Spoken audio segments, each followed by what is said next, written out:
Hi hello friends, ನಾನು ನಿಮ್ಮ ಹಾಲಿನ ಮನಸಿಕೆ. ನಿನ್ನೆ ಪಂದ್ಯ ಫಿಕ್ಸ್ ಅಂತ ಹೇಳಿದ್ದೆ, ಮುಂಬೈ ಇಂಡಿಯನ್ಸ್ ಗೆದ್ದೇ ಗೆಲ್ತಾರೆ ಅಂತ. ಸೊ ಅದೇ ರೀತಿ ಪಂದ್ಯನ ಒನ್ ಸೈಡೆಡ್ ಆಗಿ ಆರಾಮಾಗಿ ಈಸಿಯಾಗಿ ಗೆಲ್ಲೋ ಮೂಲಕ ಮುಂಬೈ ಇಂಡಿಯನ್ಸ್ ಈ ಸರಿ ಒಂದು ಡಿಫ್ರೆಂಟ್ ಟೀಮಾಗಿಯೇ ಕಾಣಿಸ್ತಿದ್ದಾರೆ. ಸೊ ಏನು ಅಂದರೆ ಅವರ ಹಳೇ ಅಂದರೆ ಈಗ 25ವರೆಗೂ ಅವ್ರದ್ದು ಏನು ಸೀಸನ್ಗಳಿತ್ತು 2012ರಿಂದ 25ವರೆಗೂ ಅವರ ಇನಾಗ್ರೇಷನ್ ಪಂದ್ಯದಲ್ಲಿ ಒಂದೂ ಪಂದ್ಯ ಗೆದ್ದಿರಲಿಲ್ಲ. 13 ವರ್ಷ ಆಗಿತ್ತು. ಈ ವರ್ಷ ಗೆಲ್ಲೋ ಮೂಲಕ ಅವ್ರಿಗೆ ಏನು ಕಳಂಕ ಇತ್ತು ಸ್ಲೋ ಸ್ಟಾರ್ಟರ್ಸ್ ಅಂತ ಅದನ್ನು ಹೋಗ್ಲಾಡಿಸಿದ್ದಾರೆ. ಈ ಸರಿ ಡಿಫ್ರೆಂಟಾಗಿಯೇ ಕಾಣಿಸ್ತಿದ್ದಾರೆ. ನಿಜಕ್ಕೂ ತುಂಬ ಬಲಿಷ್ಠವಾದ ಟೀಮು ಮುಂಬೈ ಇಂಡಿಯನ್ಸು. ಸೊ ಅದಕ್ಕೆ ಸಪ್ರೇಟಾಗಿ ಒಂದು ವಿಡಿಯೋ ಕೂಡ ಮಾಡಾಕಿದ್ದೀನಿ. ಮುಂಬೈ ಎಷ್ಟು ಬಲಿಷ್ಠ, ಈ ಸರಿ ಫೈನಲಿಸ್ಟ್ಗಳು ಯಾರು ಆಗ್ಬೋದು ಅನ್ನೋದು ಕೂಡ ಒಂದು ವಿಡಿಯೋ ಮಾಡಾಕಿದ್ದೀನಿ, ದಯವಿಟ್ಟು ನೋಡಿ ಅಂತ ಹೇಳ್ತಾ. ಆ್ಯಂಡ್ ಈ ಪಂದ್ಯದ ಬಗ್ಗೆ ಮಾತಾಡೋದಾದರೆ, ಟಾಸ್ ಗೆದ್ದಂಥ ಮುಂಬೈ ಇಂಡಿಯನ್ಸು ಫೀಲ್ಡಿಂಗ್ ಆಯ್ಕೆ ಮಾಡ್ತಾರೆ. ಬ್ಯಾಟಿಂಗ್ಗೆ ಬಂದಂಥ KKR ಒಂದು ಒಳ್ಳೆ ಅಡಿಪಾಯನೇ ಹಾಕ್ಕೊಡ್ತಾರೆ ಫಿನ್ ಅಲೆನ್ ಮತ್ತು ಅಜಿಂಕ್ಯ ರಹಾನೆ ಅವರು. ಆದರೆ ಅವರ ಮಧ್ಯಮ ಕ್ರಮಾಂಕ ಸ್ವಲ್ಪ ಸ್ಲೋ ಡೌನ್ ಆಗಿದ್ದರಿಂದ ಒಂದು 250 ರೇಂಜ್ಗೆ ಹೋಗ್ಬೋದಿದ್ದಾದಂಥ ಸ್ಕೋರು 220 ರನ್ಗೆ ಸೀಮಿತ ಆಗುತ್ತೆ. ಆದರೂ ಸುಧಾ ಬ್ಯಾಟಿಂಗ್ ವೈಸ್ ನೋಡೋದಾದರೆ ಎಲ್ಲರೂ ಒಳ್ಳೆ ಕಾಂಟ್ರಿಬ್ಯೂಟೇ ನೀಡಿದ್ದಾರೆ. ಫಿನ್ ಅಲೆನ್ ಆಗಿರ್ಬೋದು, ಅಜಿಂಕ್ಯ ರಹಾನೆ, ಅಗ್ನೀಶ್ ರಘುವಂಶಿ ಆ್ಯಂಡ್ ಲಾಸ್ಟಲ್ಲಿ ರಿಂಕು ಸಿಂಗು ಎಲ್ಲರೂ ಚೆನ್ನಾಗಿ ಆಡಿದ್ರು. ಸೊ ಆಡಿದ್ರಿಂದನೇ 220 ರನ್ನು ಮಾಡೋಕ್ಕೆ ಸಾಧ್ಯ ಆಯಿತು. 4 ವಿಕೆಟ್ ಕಳ್ಕೊಂಡು 220 ರನ್ ಹೊಡಿತಾರೆ. ಅದನ್ನು ಚೇಸ್ ಮಾಡೋಕ್ಕೆ ಬಂದಂಥ ಮುಂಬೈಕ ರಾಜ ಅಂತಲೇ ಹೇಳ್ಬೋದು ರೋಹಿತ್ ಶರ್ಮಾ ಅವರು ತುಂಬ ಅದ್ಭುತ ಪ್ರದರ್ಶನ ನೀಡ್ತಾರೆ. ಆ್ಯಂಡ್ ನಮ್ಮ ಇಂಡಿಯಾದ ಲೆಜೆಂಡ್ಗಳಾದ ರೋಹಿತ್ ಶರ್ಮಾ ಆ್ಯಂಡ್ ವಿರಾಟ್ ಕೊಹ್ಲಿ ಅವರು IPLನ ಮೊದಲ ಪಂದ್ಯದಲ್ಲೇ ಈ ಥರ ಆಡ್ತಿರೋದು ನೋಡಿದ್ರೆ ತುಂಬ ಚೆನ್ನಾಗಿದೆ. ಸೊ ನಿಜಕ್ಕೂ ಒಂದು ರಸದೌತಣ ಅಭಿಮಾನಿಗಳಿಗೆ ಅಂತಲೇ ಹೇಳ್ಬೋದು.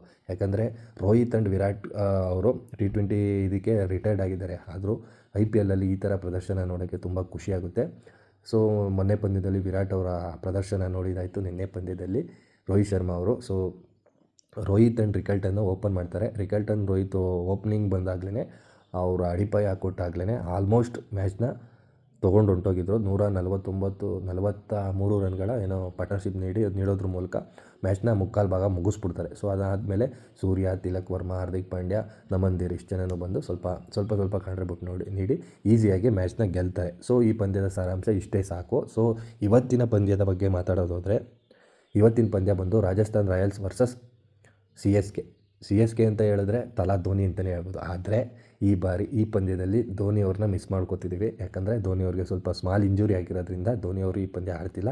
ಸೊ ರಾಜಸ್ಥಾನ್ ರಾಯಲ್ಸ್ ಅಂತ ಬಂದರೆ ಮೇಯ್ನಾಗಿ ಬರೋದು ಸಂಜು ಸ್ಯಾಮ್ಸನ್. ಯಾಕಂದ್ರೆ ರಾಜಸ್ಥಾನ್ ರಾಯಲ್ಸಿಂದ ಅವರು CSKಗೆ ಹೋಗಿದ್ದಾರೆ. ಸೊ CSK ಅಂತ ಬಂದರೆ ಮೇಯ್ನು ರವೀಂದ್ರ ಜಡೇಜಾ ಅಂತ ಹೇಳ್ಬೋದಿತ್ತು. ಆದರೆ ರವೀಂದ್ರ ಜಡೇಜಾ ರಾಜಸ್ಥಾನ್ ರಾಯಲ್ಸ್ಗೆ ಬಂದಿರೋದು. ಸೊ ಅದರಿಂದ ಇವರಿಬ್ಬರು ಪ್ರದರ್ಶನ ಹೇಗಿರುತ್ತೆ ಅನ್ನೋದು ಇವತ್ತು ಅಭಿಮಾನಿಗಳಿಗೆ ಕಾತರ ಅಂತೂ ಇದ್ದೇ ಇರುತ್ತೆ. ಯಾಕಂದರೆ ಟೀಮ್ಗಳು ಚೇಂಜ್ ಆಗಿರ್ತವೆ, ಅವ್ರ ಪ್ರದರ್ಶನ ನೋಡಬೇಕು. ಇನ್ನು ಶ್ಯಾಮ್ ಕರನ್ ಕೂಡ CSKಯಿಂದ ರಾಜಸ್ಥಾನ್ ಬಂದಿದ್ದಾರೆ. ಇನ್ನು ಜಾಸ್ತಿ ಪ್ಲೇಯರ್ಸ್ ಬಗ್ಗೆ ಆಗಲಿ ಇದ್ರ ಬಗ್ಗೆ ಜಾಸ್ತಿ ಮಾತಾಡೋಲ್ಲ. ಯಾಕಂದರೆ ನಾನೀಗ ಆಲ್ರೆಡಿ ನೆನ್ನೆ ಪಂದ್ಯದ ಬಗ್ಗೆನೂ ಪ್ಲೇಯಿಂಗ್ 11 ಇಂಪ್ಯಾಕ್ಟ್ ಪ್ಲೇಯರ್ ಬಗ್ಗೆ ಎಲ್ಲ ಮಾತಾಡಿದ್ದೆ. ಸೊ ಅದು ಸ್ವಲ್ಪ ಉಲ್ಟಾ ಆಗಿದೆ. ಯಾಕಂದರೆ ಹೇಳಿದ್ಕಿಂತ ಡಿಫ್ರೆಂಟ್ ಆಗಿದೆ. ಸೊ ಅದರಿಂದ ಇನಾಗ್ರೇಷನ್ ಪಂದ್ಯಗಳು ಎಲ್ಲ ಟೀಮ್ಗಳು ಸೆಟ್ಟಾಗಿ ಒಂದೊಂದು ಪಂದ್ಯ ಎಲ್ಲ ಟೀಮ್ದು ಮುಗಿದ ಮೇಲೆ ಪ್ಲೇಯಿಂಗ್ 11 ಇಂಪ್ಯಾಕ್ಟ್ ಪ್ಲೇಯರ್ ಬಗ್ಗೆ ಮಾತಾಡ್ತೀನಿ. ಸೊ ಇವತ್ತು ಪ್ಲೇಯಿಂಗ್ 11 ಆಗಲಿ ಇಂಪ್ಯಾಕ್ಟ್ ಪ್ಲೇಯರ್ ಬಗ್ಗೆ ನಾನು ಮಾತಾಡ್ತಾ ಇಲ್ಲ. ಇವತ್ತು ಯಾರು ಒಳ್ಳೆ ಪ್ರದರ್ಶನ ನೀಡ್ಬೋದು ಅಂದರೆ, ನನ್ನ ಪ್ರಕಾರ ರಾಜಸ್ಥಾನ್ ರಾಯಲ್ಸಲ್ಲಿ ನಾಯಕ ರಿಯಾನ್ ಪರಾಗ್ ಒಂದೊಳ್ಳೆ ಪ್ರದರ್ಶನ ನೀಡ್ಬೋದು. ಆ್ಯಂಡ್ ರವೀಂದ್ರ ಜಡೇಜಾ ಕೂಡ ಒಂದೊಳ್ಳೆ ಪ್ರದರ್ಶನ ನೀಡ್ಬೋದು ಅಂತ ಹೇಳ್ಬೋದು.